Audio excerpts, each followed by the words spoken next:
తీసుకునేటువంటి ఆహారాన్ని బట్టే అక్కడ మనస్సు కూడా ఏర్పడింది. కాబట్టి రాజసిక తామసిక రాజసిక ఆహారాలను త్యజించి సాత్విక ఆహారం తీసుకోమని మనకి శాస్త్రాలను మహాత్ములు బోధిస్తూ ఉన్నారు. కాబట్టి సాత్విక ఆహారం తీసుకోవడం వలన చాలా ఉపయోగాలు ఉన్నాయి. అలాగే మరి జంతువులు కూడా పాపం చూడండి, కోళ్ళు చక్కగా మనకి తెల్లవారుజామున లేచి మనకి టైం సూచించినట్టు కరెక్ట్గా మనకి మనం లేచి మన పనులు చేసుకోవడానికి చక్కగా సూచన ఇస్తున్నాయి అన్నమాట. అలాగే కోళ్ళు ఏముంటున్నాయంటే, ఓ మానవులారా మాలో మాకు తగులు పెట్టి మాకు కత్తులు పెట్టి మేము మాలో మేము చంపుకుంటుంటే చూసి ఆనందించి మళ్ళీ మమ్మల్ని తింటారా, ఏం కర్మ ఇది అని అడుగుతా ఉన్నాయి. అలాగే గోవులు చూడండి, మేము మీకు మంచి పాలు ఇస్తున్నాం, ఎరువునిస్తున్నాం, మంచి బలమైనటువంటి ఎడ్లను ఇస్తున్నాం వ్యవసాయం చేసుకోవడానికి, ఇలా సహాయం చేస్తున్న మమ్మల్ని మీరు చంపి తింటారా అని అవి అడుగుతూ ఉన్నాయి. అలాగే గొర్రెలు మేకలు ఏంటంటే అవి కూడా మేము ఉన్నిని ఇవ్వడం ద్వారా మీకు చక్కగా వస్త్రాలు కంబళ్ళు అవన్నీ వేసుకోవచ్చు. అలాగే పొలాల్లో ఈ వాటిని వేసవకాలం పెంట కట్టడం అంటారు అన్నమాట. వరుసగా వాటిని ఉంచడం వలన అవంతా పొలం కూడా సారవంతంగా అవుతుంది అన్నమాట. ఈ విధంగా జంతువులు అనేక విధాలుగా, ప్రకృతిలో ఉన్నటువంటి జంతువులు మనకి అనేక విధాలుగా పంది అడుగుతాం చూడండి, మానవులారా నేను అశుద్ధాన్ని తింటాను, అశుద్ధాన్ని తినేటటువంటి నన్ను కూడా వదలకుండా మీరు నన్ను బలవంతంగా చంపి ఆ మాంసాన్ని ముక్కలుగా నరికి మీరు తింటున్నారు, ఇది ఏమో మర్యాద మీకని జంతువులు అడుగుతున్నాయి అన్నమాట. కాబట్టి మనకి మన శరీరానికి సాత్విక ఆహారం సూట్ అవుతుంది, వేరే జీవుల యొక్క ఆహారం మన శరీరానికి సూట్ కాదని. సాత్విక ఆహారం తొందరగా అరిగిపోతుంది, అలాగే శరీరం ఎప్పటికప్పుడు రోగాలు లేకుండా ఫ్రెష్గా ఉంటుంది అన్నమాట.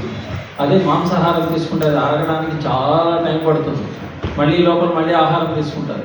ఈ విధంగా రోజు మాంసం తినేవాళ్ళు ఉంటారు కొంతమంది. ఇక అటువంటి వారి పరిస్థితి ఈ బైల్స్ అని అవి ఇవి కాన్స్టిపేషన్ వచ్చి నానా ఇబ్బందులు పడుతుంటారు.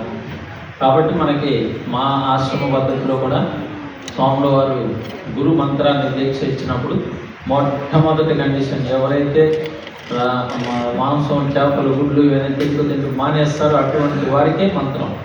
అది మానలేని వాళ్ళకి తర్వాత మీరు ఎప్పుడు మాంటారో అప్పుడు రండి అని చెప్పేస్తారు అన్నమాట.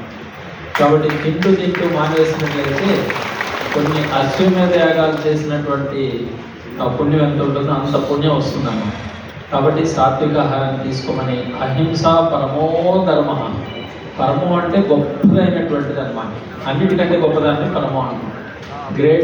గ్రేటెస్ట్ అంటారు కదా, గ్రేట్ అంటే గొప్పది, గ్రేటర్ అంటే ఇంకో దానికంటే గొప్పది, గ్రేటెస్ట్ అంటే చాలా గొప్పది, దానికంటే గొప్పది ఇంకేముంటుంది అన్నమాట. అట్లా అహింస పరమో ధర్మ, అన్ని ధర్మాల్లోకెల్లా గొప్పదైనటువంటి ధర్మం అన్నమాట. మనకి అడవిలో అనేక జంతువులు ఉన్నాయి. ఏనుగు యొక్క పాదం చాలా పెద్దగా ఉంటుంది, ఇతర జంతువుల యొక్క పాదాలన్నీ కూడా దానిలో ఇమిడిపోతాయి అన్నమాట. అలాగే అన్ని ధర్మాలు కూడా అహింసలో ఇమిడతాయి. కాబట్టి అహింస అంటే మనస వాచ కర్మణ ఇతర జీవులకి మన ద్వారా కష్టం కలగకుండా, ఇబ్బంది కలగకుండా చూడటం ఏదైతే ఉందో ఇదే అహింస, ఇదే గొప్ప తపస్సు లాంటిది. ఇది ఒక్కటి పాటించినామంటే మిగిలిన అనేక ధర్మాలను పాటించినటువంటి వాళ్ళం అవుతాం అన్నాం.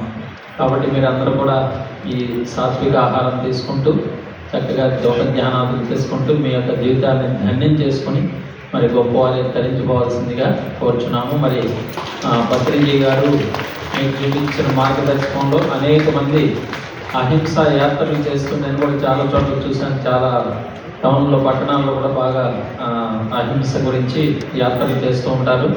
మన జగపతిరాజు గారు కూడా యాత్ర చేస్తూ మా ఆశ్రమానికి వచ్చి స్వామివారి యొక్క ఆశీస్సులు కూడా తీసుకొని వెళ్ళారనమాట.